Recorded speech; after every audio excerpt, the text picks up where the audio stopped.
Good evening, good evening. Today you find me in the beautiful city of Manchester. The weather is glorious. You might be able to see Old Trafford over my shoulder.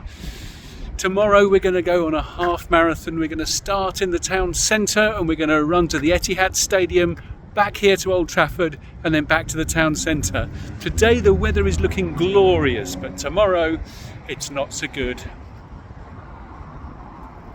So here we are at the Great Manchester Run, part of the same series as the Great North Run and all the others, sponsored by AJ Bell. We've dropped the bags, we've parked the bike, we're walking up to the start. It's not actually raining, so let's find out some interesting stuff about Manchester. Isn't that fantastic? That was evil. They're all tingly. Where's this? Can I finish? More bog. You find out what you're made of. Frying bacon. Part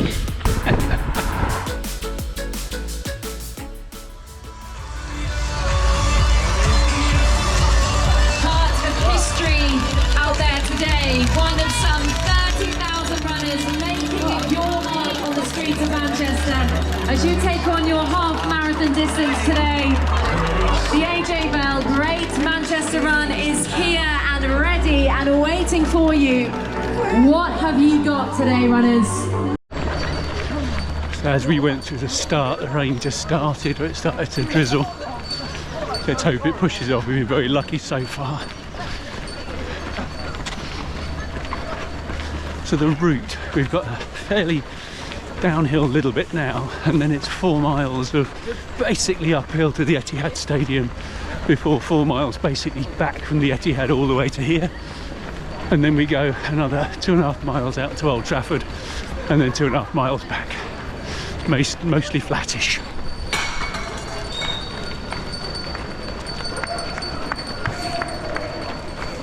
Now that building up there you can just see sticking out. That's the iconic Beetham building, which was the second largest skyscraper in the country and the largest outside London for many years. And it's certainly at the time it was the thinnest skyscraper in the world. I hope we'll get a better view of it later.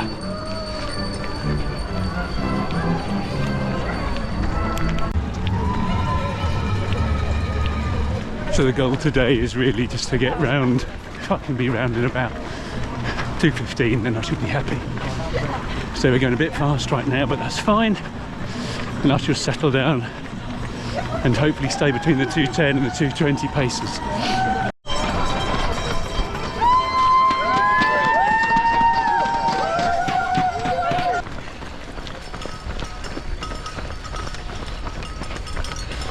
So the settlement of Manchester was first sort of named back in AD 79 when it was a Roman settlement called Mancunium.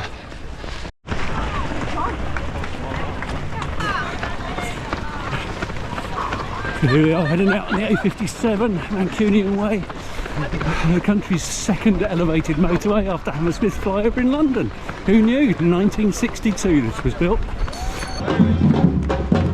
This is a group called Batala, International Samba Reggae Music Project.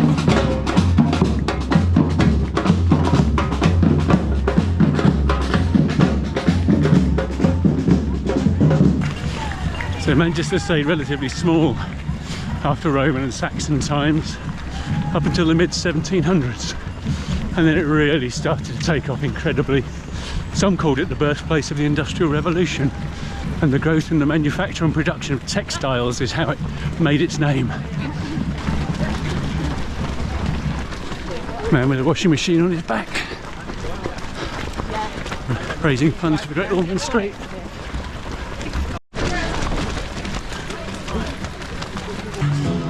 After its amazing success in the 1800s and early 1900s, Manchester hit hard times, and in the early 20th century, particularly after the war, there wasn't need for what it produced and it went badly downhill.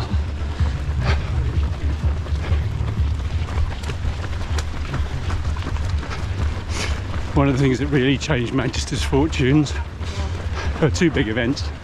The second one, I'll tell you more about the first later, the second one was the 2002 Commonwealth Games, and a huge amount of investment and redevelopment went on, and you'll see that this section we run through now as we head up to the Etihad.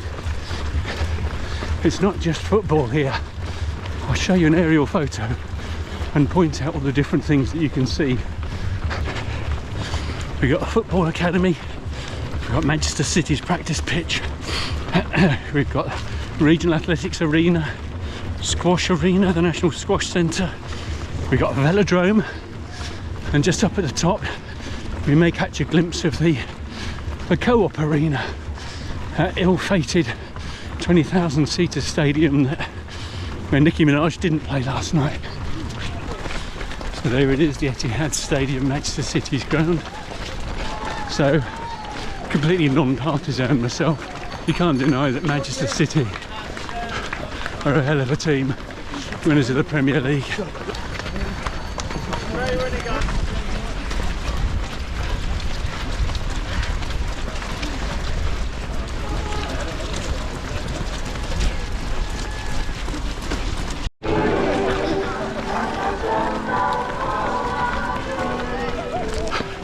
That was the Chorlton Choir, call themselves a contemporary community choir, providing some very restful choral music for us.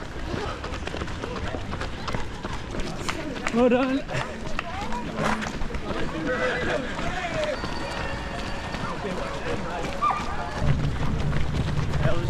I mentioned there were two events that really steered Manchester's redevelopment in recent times. And then the first one, chronologically, was in 1996 when the UK was hosting Euro 96 and Manchester, one of the host cities, and the IRA sent a warning that there was a huge bomb in the city's commercial district. The police managed to evacuate 75,000 people from the area, and when it exploded, it was the largest bomb detonated on the UK mainland since the Second World War, but amazingly only 200 injuries, no fatalities, but £1 billion worth of damage, and that's what started the entire redevelopment of the commercial area. On my right there is the Graphene Engineering Innovation Centre.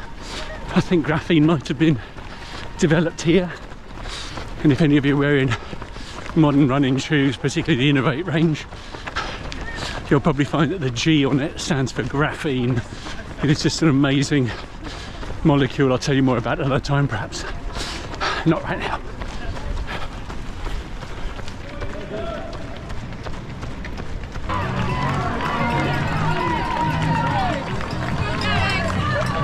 Now we're going out on the red leg.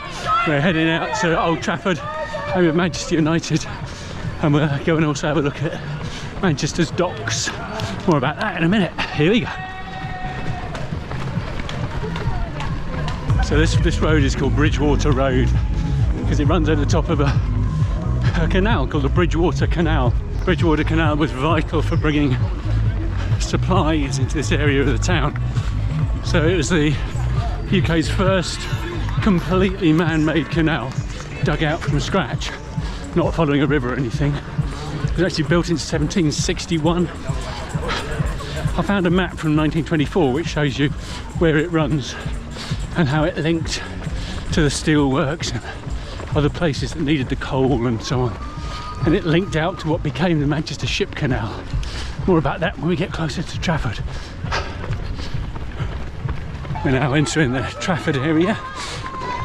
You may recognise that archway over there. That's where I did the intro to this video. That was yesterday. I was buying myself a sandwich.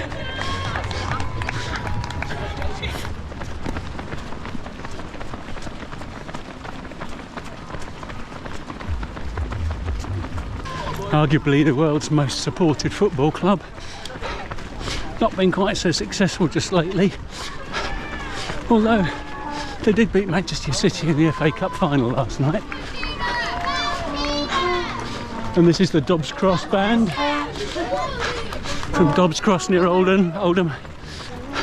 First formed in 1875, something like that. And very well respected worldwide. So we're just coming up to the side of the Manchester Ship Canal, which is a canal been around for many, many years in the Industrial Revolution and really important for bringing goods and supplies in. And then it goes all the way from here out to Runcorn, meets the Mersey, goes out to sea. And the Manchester Ship Canal, this last part, was actually widened so it could take ocean-going vessels. So big Atlantic crossing ships from places like North America and Quebec would come into the Manchester docks up here. I'll show you that map from 1824 and see what it looked like then.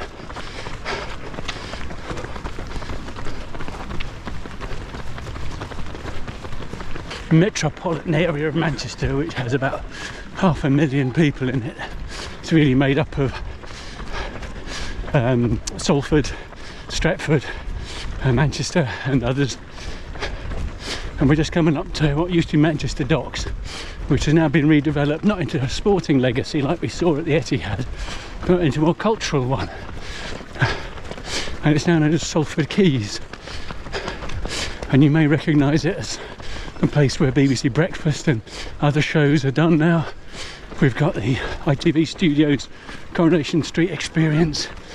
We've got the Lowry Museum, got International War Museum, loads of stuff. Come on, girl, keep going. Come on, Kaylee. If you're enjoying this one, stick a thumbs up onto YouTube, that'd be lovely. Helps YouTube share it with more runners.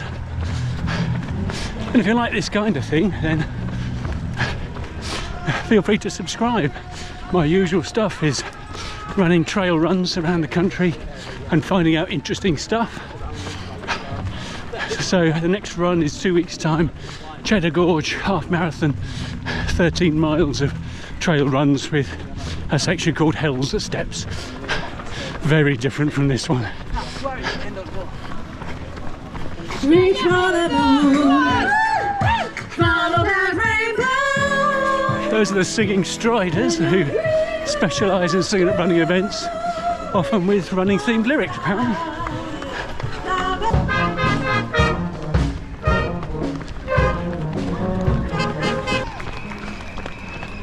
Just over 11 miles, heading back into town. This road is called Pomona Strand. Strand often means river. And Pomona was the name of the docks. I'll show you where they were on the 1924 map again. Pomona docks were just down here. They were smaller than the Manchester docks because the ship canal got thinner, so they were for the local traffic, coastal UK traffic, and named Pomona after the Roman god of abundance. But when they were no longer needed, they weren't redeveloped like Salford Quays, they were just filled in, which is a shame.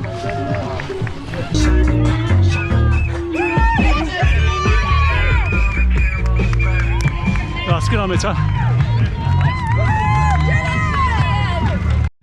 So the final section's up a road called Deansgate, and Dean is named after whole River Dean that used to flow up here, but then they generally get silted up and then built upon.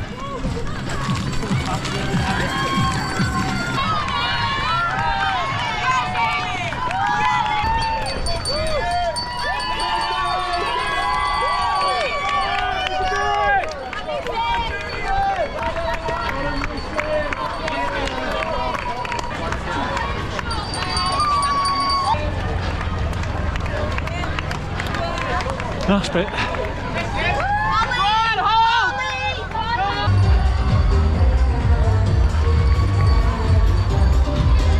Oh, there we go. Oh my word. If you just keep the other side of the finishing line, please. There you go. Great Manchester run done.